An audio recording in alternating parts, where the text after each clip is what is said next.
Set your bar so that when anybody comes and they're playing around, trying to play limbo, you already know what you want. You already know what you deserve, not just from speculation, but because you already do it for yourself.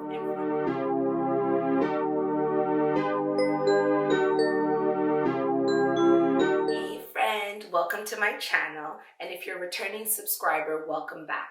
I'm Toks, and on this channel, I create content around entrepreneurship, business, and personal development.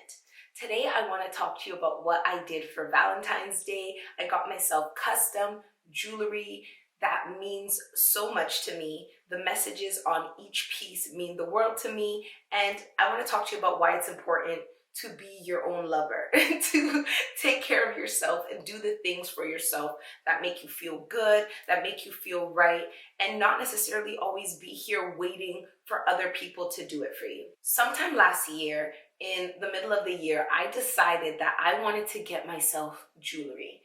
I am not really always an accessories girl, but I was feeling this call to get myself jewelry, and not just get myself jewelry, but nice custom jewelry with gold, with diamonds, and all the cute stuff that I feel I deserve, I want, and I'm gonna get for myself. And in January of this year, I was having a conversation with my friend, and I was telling her how I wanted to get myself this jewelry. One, because I was at a place where I could actually afford to get them for myself. They would celebrate me and they would make me feel good. And she told me, why don't you get it for yourself for Valentine's Day? And I'm like, that's actually a really good idea. I reached out to the only jeweler who I trust, and his name is Nuno, better known as DiamondBoi. He made my sister's wedding ring and her bands, her husband's bands, my best friend's wedding ring, a lot of people who I know. And I'm like, I haven't met the love of my life who's gonna make me a wedding ring, but I think it's only right that I make myself something with this person who I trust so well. So Nuno and I have been social media friends for a while now, and back when Clubhouse was a thing, I had a little Ask Toks Talks room in there. So I reached out to Nuno and I was like, hey, I would love to interview you. I'm doing this whole Clubhouse thing, and I think your journey of this process of entrepreneurship that you've been on would be interesting. So he was like ridiculously open. I was actually astonished. I was just shooting a shot, and when it landed, I was like, hey, shout outs to me. Unfortunately, we never got to do it because the pandemic had your girl going up and down, and I never got around to it. But when I decided to set up my appointment to get my jewelry made in January, and I went to his studio downtown Toronto, he was so kind. Like when he noticed that it was me, he's like, oh, it's you. And he talked to me about the whole thing I wanted to do, and it was a great time. So I showed him 3 pieces of jewelry that I wanted. One was a ring, one was a necklace, and the third was a tennis bracelet that had my logo encrusted in diamonds. Like, I haven't gotten that one yet, but it will be coming shortly. So when I got to Nuno's office and we had our little discussion, I told him that I wanted these pieces, and I really broke down how I wanted them to look: super simplistic, minimalistic, but also very entrenched in meaning and value from that perspective. And I have to say, before I go any further, that Nuno was so generous. He took his time, he was kind, he was giving, he saw my vision and walked me through it step by step. He wanted to make sure that the jewelry that I was purchasing from him would be something that I truly loved. It was my first time ever getting custom pieces of jewelry, so it was like super important, and I was very appreciative. These pieces of jewelry, I got them the Saturday before Valentine's Day, and I was really gonna wait till Monday to like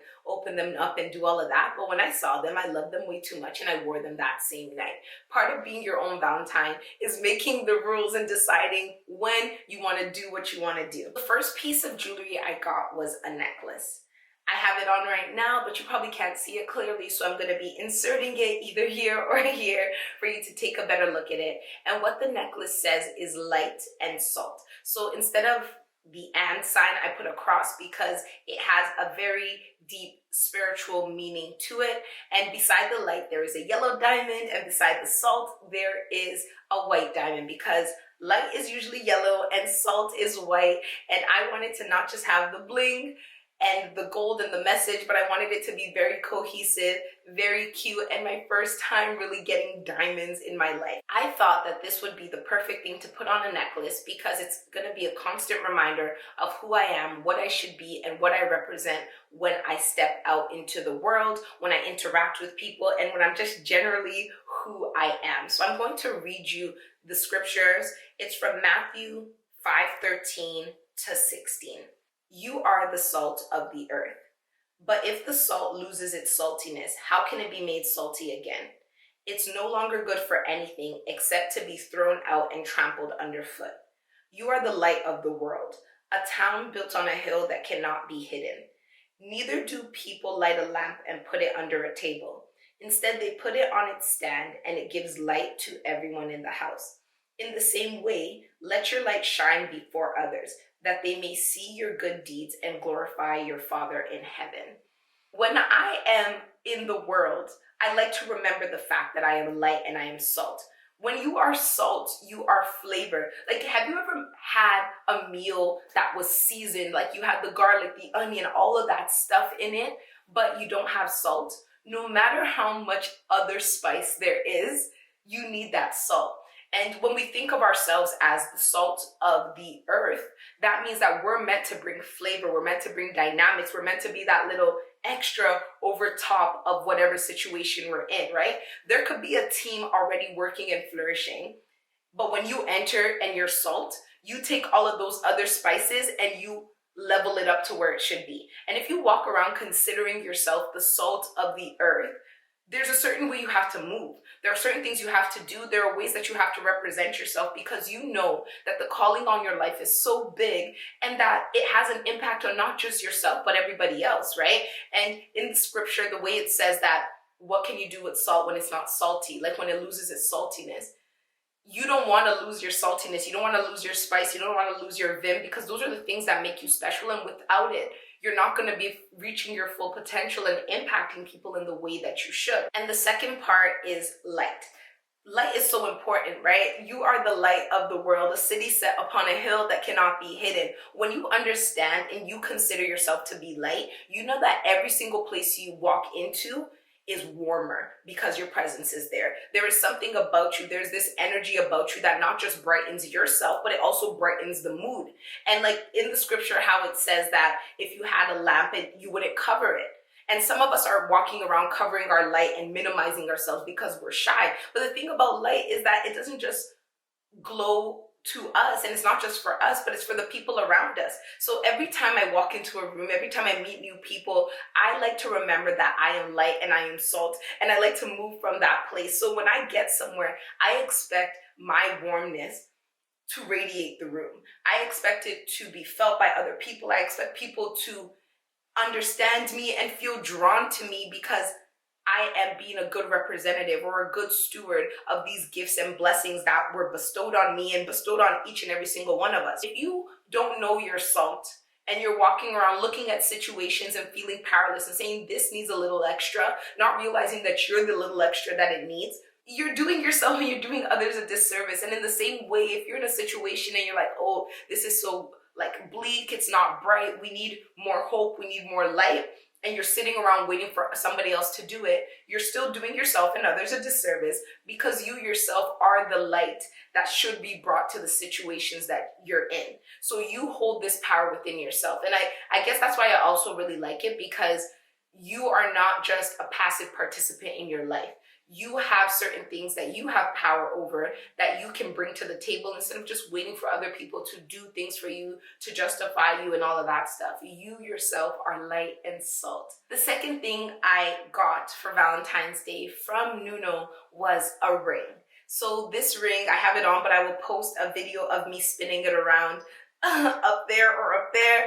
This ring says better still remains. So all around the band of the ring, it says better, a diamond, still a diamond, remains a diamond. Better still remains is a statement that I coined or I started journaling in 2019 when I was in the thick of life.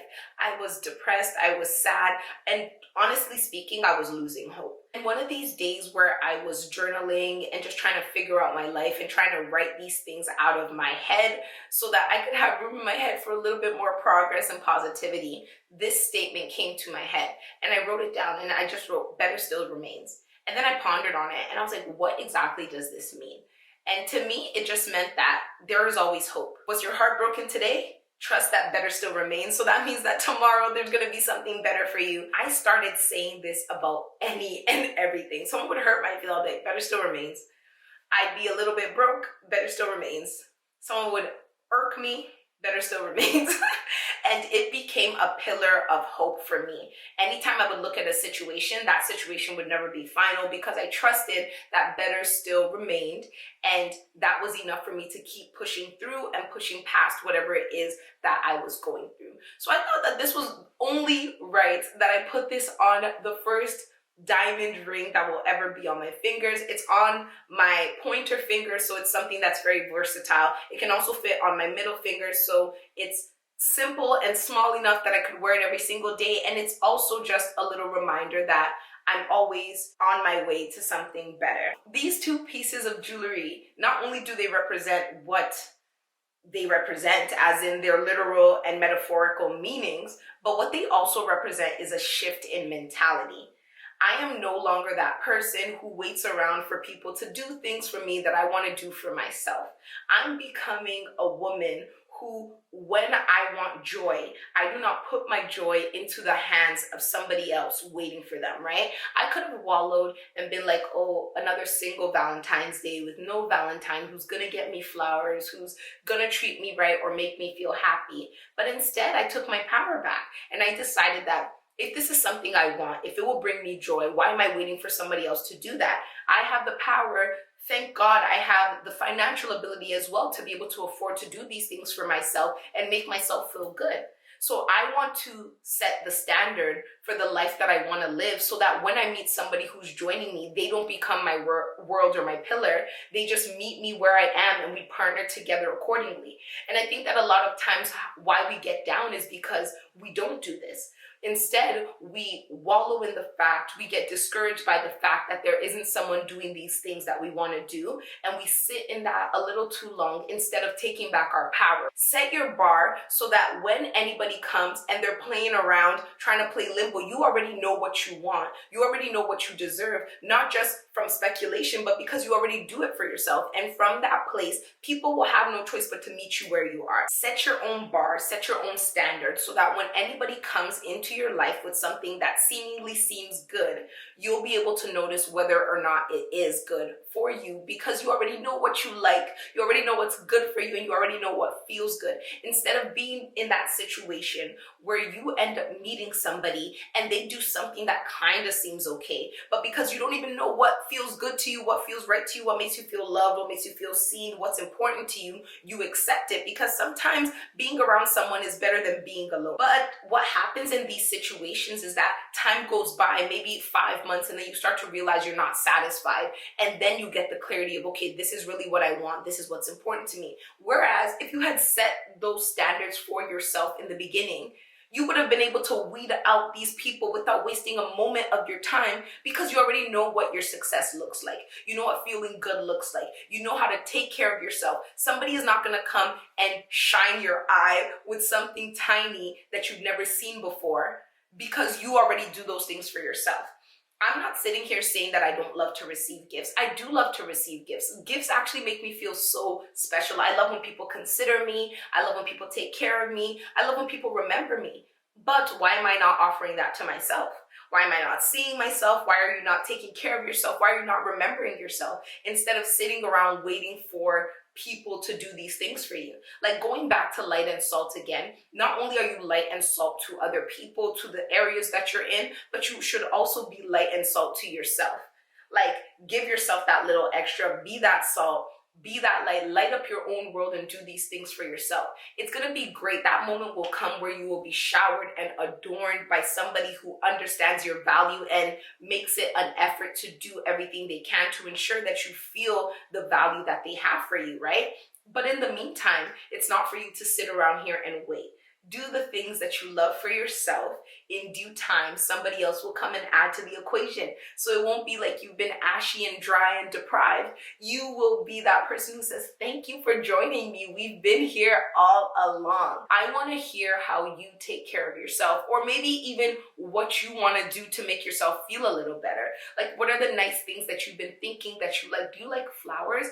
Go to the grocery store and buy yourself some flowers. Do some of the things that you like people to do for you, for yourself, and just see how good and bright and confident your life becomes because you are being this person to yourself. So please don't forget to like, subscribe, and leave a comment below, and I will talk to you soon. Bye.